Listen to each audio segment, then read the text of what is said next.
রাসূল সাল্লাল্লাহু আলাইহি ওয়াসাল্লাম বলেন যে ঈদুল ফিতরের দিন, ঈদুল ফিতর মানে ঈদুল আজহা, ঈদুল ফিতরের দিন 2 দিন। কয় দিন? 2 দিন।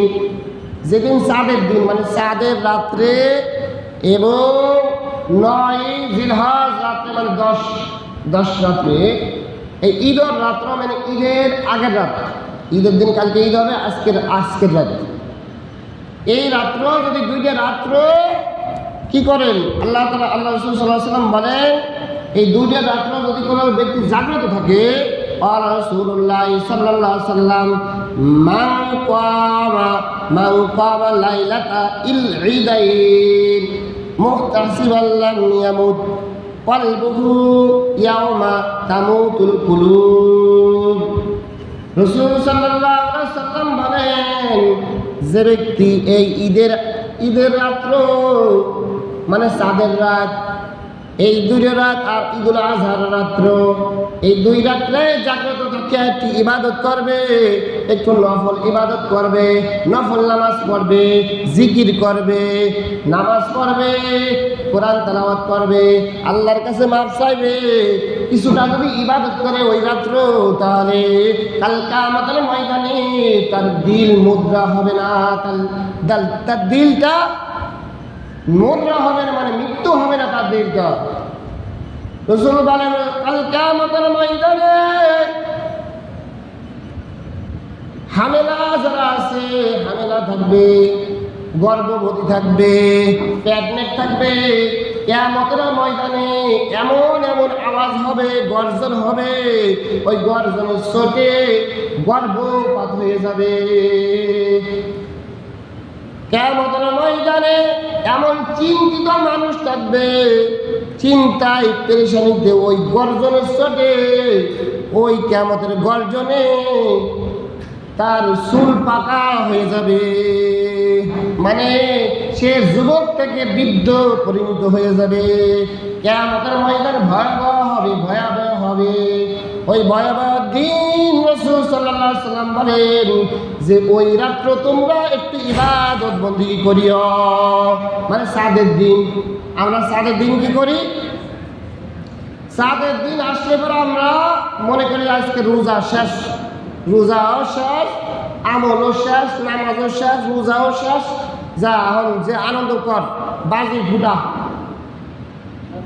ফুটা, গান বাজনা শুরু কর, ঘোরা শুরু কর, গান বাজনা শুরু করো, সব কিছু আনন্দ করতে শুরু করো, মানে ধর্মীদের মতন। ইসলামের মধ্যে আনন্দ আছে, ইসলামের মধ্যে আনন্দ, ইসলামে থাকিয়ে আনন্দ করতে হবে।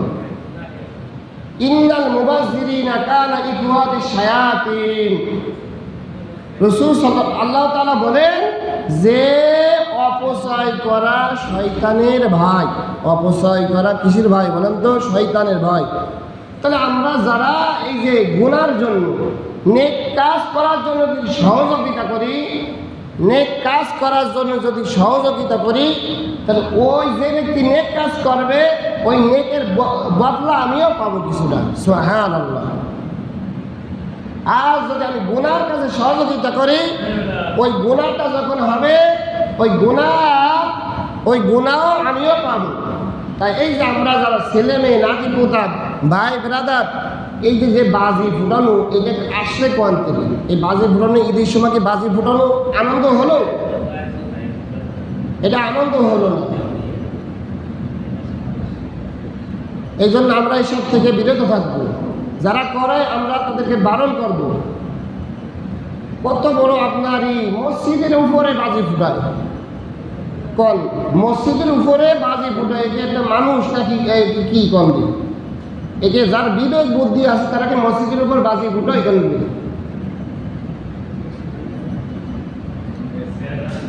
এই জন্য আমরা এর থেকে বিরত থাকবো। আল্লাহ তাআলা আপনাকে আমাকে হুকুম দিয়েছেন, আল্লাহ তাআলা আপনাকে আমাকে আহকাম দিয়েছেন, শরিয়াত দিয়েছেন। এই শরিয়াত সম্পর্কে আমাকে আপনাকে কাজ করতে হবে। তাহলে করলে কি হবে? আল্লাহ তাআলা আপনার আমার জান্নাত পাবো, আল্লাহ তাআলার কাছে পুরস্কার পাবো। আর আমরা তো আজকাল আর একটা কথা বললে তো অনেকেই রাগ হয়ে যাবেন কিয়ামতের ময়দানে। নামাজ পড়েও জাহান্নামে যাইতে হবে, রোজা রেখেও জাহান্নামে যাইতে হবে, হজ করেও জাহান্নামে যাইতে হবে, আল্লাহর ইবাদত করেও জাহান্নামে যাইতে হবে। একটা তিনটা কাজ করলে ওইসব করেও কিন্তু রেহাই পাওয়া যাবে না। এজন্য গুনাহ করেন না, নেক অল্প করেন, নেক কাজ অল্প করেন, গুনাহ করেন না। যেমন রাসূল সাল্লাল্লাহু আলাইহি ওয়াসাল্লাম বলেন, যারা নিশাখোরের মদখোর এই ধরনের মানুষ নামাজ পড়বে, হজ করবে, যত কিছু করুক না করো, ওই নিশা থেকে বিরত না থাকলে কালকে আমাদের ময়দানে এই ব্যক্তি জাহান্নামী হবে। আর দায়ী আল মুদমিনুল খামার, তিন ব্যক্তি জান্নাতে প্রবেশ করবে না, কারণ একজন হচ্ছে মদখোর, নিশাখোর। এটা কার কথা? বুখারী শরীফের হাদিস, মিশকাত শরীফের হাদিস, সিয়াসিতের হাদিস। কিন্তু 2 নম্বর হচ্ছে মা বাবার অবদ্ধ সন্তান, 3 নম্বর হচ্ছে আদ-দায়ুসুল্লাযী ইয়াকুরু ফিহা দায়ুস। এটা আমরা ভালোভাবে বুঝি। দায়ুস কারা? দায়ুস হচ্ছে যার মেয়ে, যার বোন, যার স্ত্রী, যার মা অশ্লীলতা কাজ করে, গান বাজনা শোনে, কথা মতন চলে না। আর দায়ুস, এখানে এর ব্যাখ্যা আছে, হাদিসের ব্যাখ্যা আছে। দেখেন এখানে সিয়াসতের হাদিস, ফয়জুল কালামের ভিতরে এই হাদিসটা আছে। তাহলে এই দায়ুস হচ্ছে ওই সমস্ত পুরুষ যারা আপনার গুনাহ দেখতেছে বাড়ির মধ্যে দুলোভাই, আপনার বিয়াই, এ ধরনের শালা নিজের মেয়ের সাথে হুষ্টি ফষ্টি করতেছে, হাসাহাসি করতেছে, চেঁদরাচেঁদরি করতেছে, অথচ বাপ কিছুই দেখে না। সুবহানাল্লাহ, সুবহানাল্লাহ, সুবহানাল্লাহ মসজিদে কে নদী ফাটায় লাগছে। আল্লাহ কাছে ওই সুবহানাল্লাহ তোমার কাজ হবে না। তুমি বাড়ি জায়গাকে ঠেকাও, তোমার আগে তোমার নিজের মেয়েকে সামলাও, ঘরের ভিতর ঢুকাও, পর্দা করাও, পর্দাপোষী থাকাও, তোমার স্ত্রীকে পর্দাপোষী করো, তোমার মেয়েকে পর্দাপোষী করো। আজকাল তো আমরা পুরুষরা মাইদ হয়ে গেছে। আমরা পুরুষরা আজকাল মার্কেট নাই, সব মহিলাকে মার্কেটে যাবেন, আপনার রোজা শেষ, রোজা যা হয়েছে রোজা শেষ। আর ওই মহিলার তো রোজা শেষ, বিটাকে কেইনের গুতে খাইয়ে ও রোজা শেষ। কেমন রোজা রাখবে? রাসূল সাল্লাল্লাহু আলাইহি ওয়াসাল্লাম বলেন যে রোজা রাখবে, রোজারা চাইলে না, পয়সাও কাজ হবে না, যে ব্যক্তি গুনাহ থেকে বাঁচিয়ে থাকে না। এই ঈদের মার্কেট মহিলারা করবে, তাই না? তাহলে তো হুজুরের আলেমদের, ভালো ভালো হাক্কানে আলেমদের বউ তো কোনো সময় মার্কেটে যায়, মার্কেটিং করে না।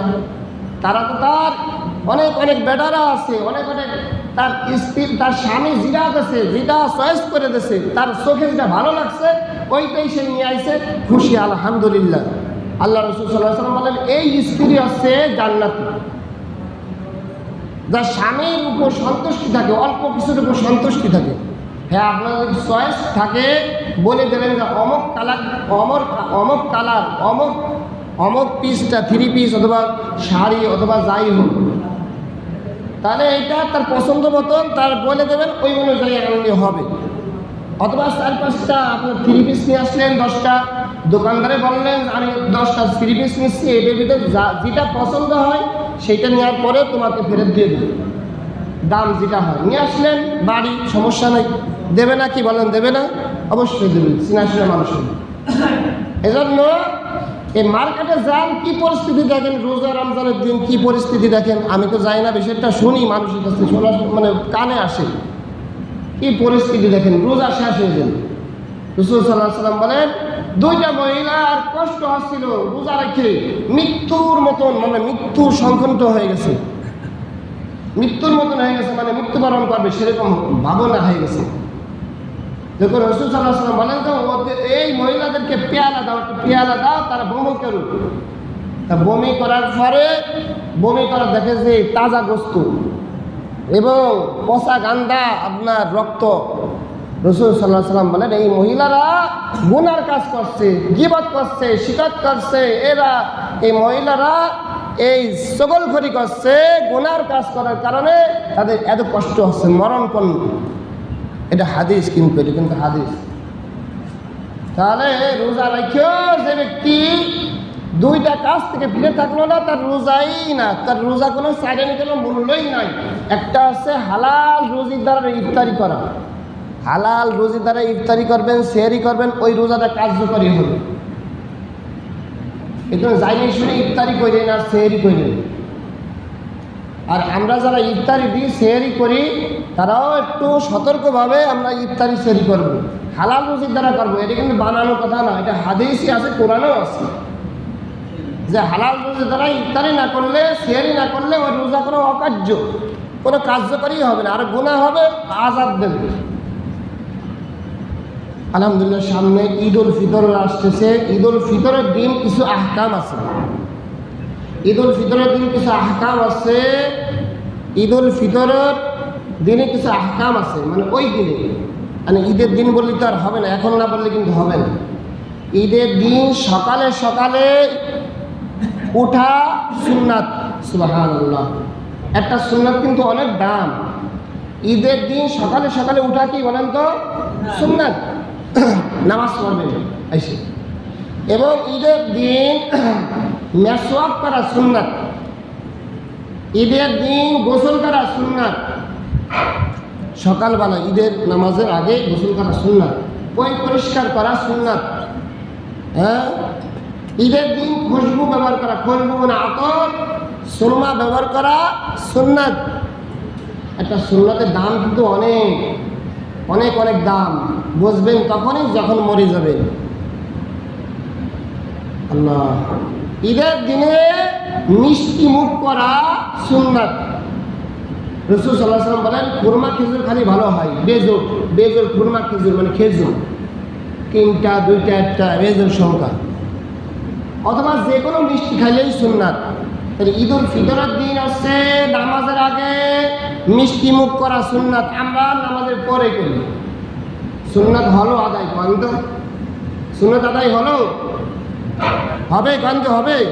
তাহলে ঈদের মানে রোজার ঈদের হচ্ছে আপনার ঈদের নামাজের আগে মিষ্টি মুখ করা, মিষ্টি খাওয়া, মেয়েরা মিষ্টি চমচম খান, আর রসগোল্লা খান, আর সেমই খান, আর পায়েস খান, আর খেজুর খান, যাই খান মিষ্টি জাতীয়। তাহলে এটা হলো সুন্নাত, ঈদের নামাজের আগে কিন্তু। এটা ঈদগাহ আসার সময় তাকবীর বলা, আল্লাহু আকবার, সবাই বলেন আল্লাহু আকবার, আল্লাহু আকবার, লা ইলাহা ইল্লাল্লাহু, আল্লাহু আকবার, আল্লাহু আকবার, ওয়ালিল্লাহিল হামদ। এই তাকবীরটা বলা সুন্নাত, আস্তে আস্তে বলতে হবে। ঈদ উল ফিতরের দিন মানে রোজার ঈদ, ঈদের সময় এই তাকবীরগুলো আস্তে আস্তে বলে আসবে। যার ফিতরা ওয়াজিব হয়েছে, যাকাত ওয়াজিব হয়েছে, ঈদের ফিতরের নামাজের আগে এটা ফয়সালা করে ফেলবেন। হ্যাঁ, ঈদের পরেও দিতে পারেন, ঈদের আগেও দেওয়া ভালো। তারপরে ঈদগায় এক পাশে আসা, এক রাস্তায় আসা, অন্য পাশে রাস্তায় যাওয়া, এটাও একটা সুন্নাত, সুবহানাল্লাহ। এই জন্য সাজসজ্জা করা এবং ভালো পোশাক পরিধান করা সুন্নাত। ভালো পোশাক পরিধান করা কি বলেন? সুন্নাত। যেটা করবেন নিয়ত থাকতে হবে, নিয়ত অনুযায়ী আপনি সওয়াব পাবেন। এই টুপি মাথায় দিয়ে আল্লাহর নবীর সুন্নাত হিসেবে সওয়াব পাবেন, নেকি পাবেন। এজন্য আমরা ঈদ উল ফিতরের আহকাম সম্পর্কে কিছুটা